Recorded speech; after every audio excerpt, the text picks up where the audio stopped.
Welcome back. We're going to go ahead and look into how to solve one-step equations with multiplying and dividing with integers. If you saw the previous video with the multiplying and dividing one-step equations, it's going to be just like this, except for we're going to have some negative numbers that are involved. And as long as you remember your rules for integers, this should be a piece of cake. Let's go ahead and get started. Let's say we have negative 3r equals 21. Now again, that means negative 3 times our value r equals 21. So if we're multiplying by negative 3, we're going to have to undo it by dividing by negative 3. If I divide my left-hand side by negative 3, I have to divide my right-hand side by negative 3. And when I have negative 3 divided by negative 3, I end up getting 1. 1 times r equals r. And positive 21 divided by negative 3 gets me negative 7. And again, I can check this by simply plugging in my answer into the problem. So I'm going to have negative 3 times our negative 7. And when I multiply that, I should get 21. Let's see. 3 times 7 is 21. Either a good thing happens or a bad thing happens to a bad person is positive, or you think of two negative signs equals a positive answer. So 21 equals 21. This checks off. We are correct, and we are done with that problem. Just that easy. Again, to be good at our one-step equations with integers, you need to be confident and comfortable solving integer problems to begin with. And then you can go ahead and move into the equations. If you don't know how to do integers, you're going to struggle with this for that very reason. All right, let's say we have negative 6s equals negative 30. All right, so in this problem, I will want to undo my multiplication of negative 6 by dividing by negative 6. So I'm going to do it this way just to mix it up. Negative 6 times s divided by negative 6 equals negative 30 divided by negative 6.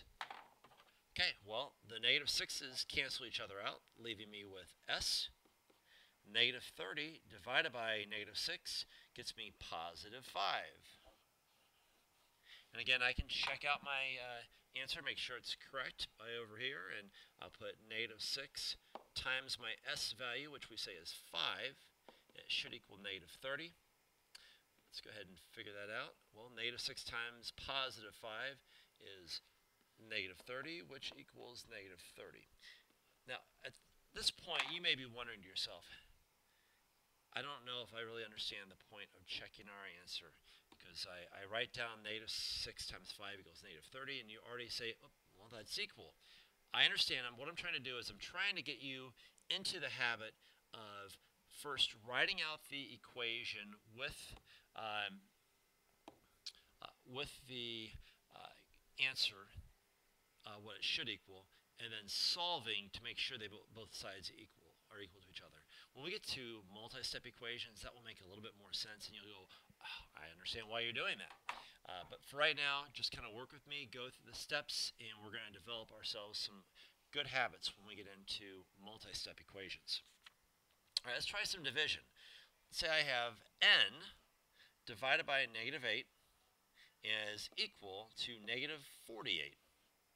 Well, I can begin by saying, well, to undo division, I have to multiply.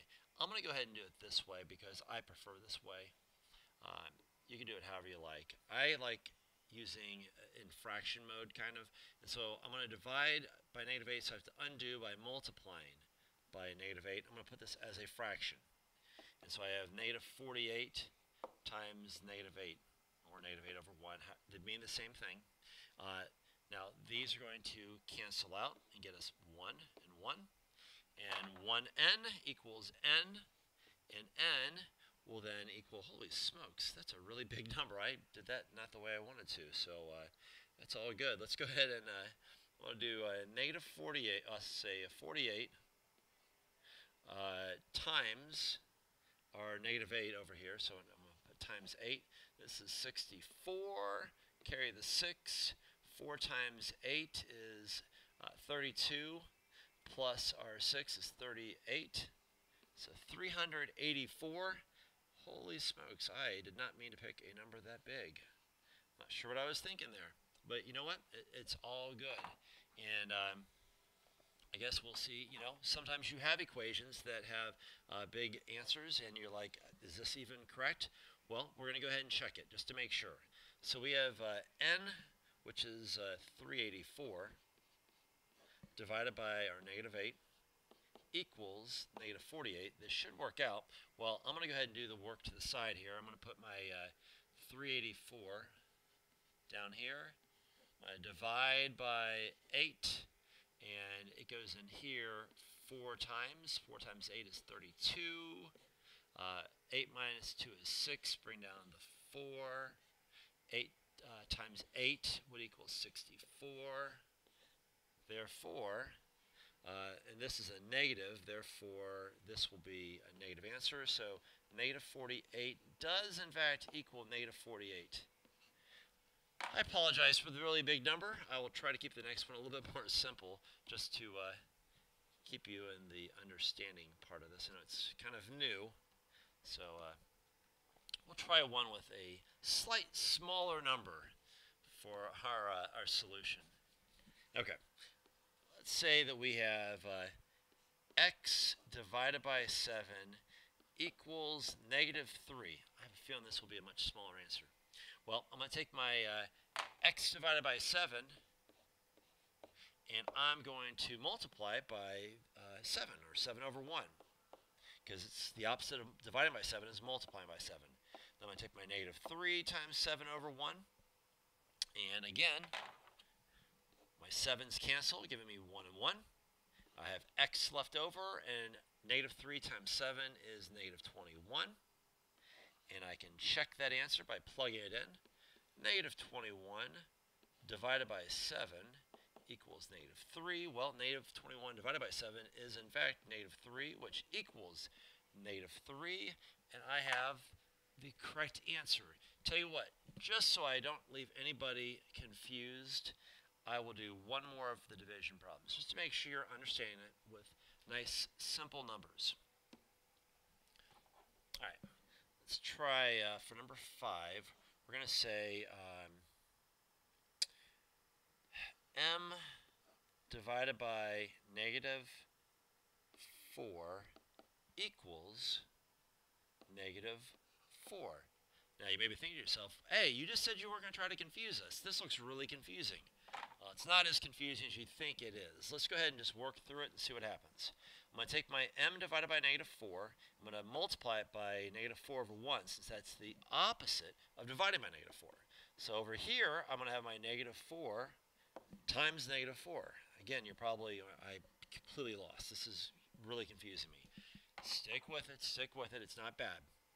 -4 and -4 cancel out, giving us 1 and 1, leaving me with an m.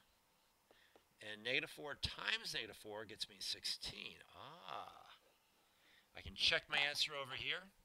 I'm going to have 16 over -4 divided by -4 gets me -4. Well, 16 divided by -4 does in fact give me -4, which is equal to -4. You know, that's part of solving equations. Sometimes the questions seem a little confusing. Trust what you do.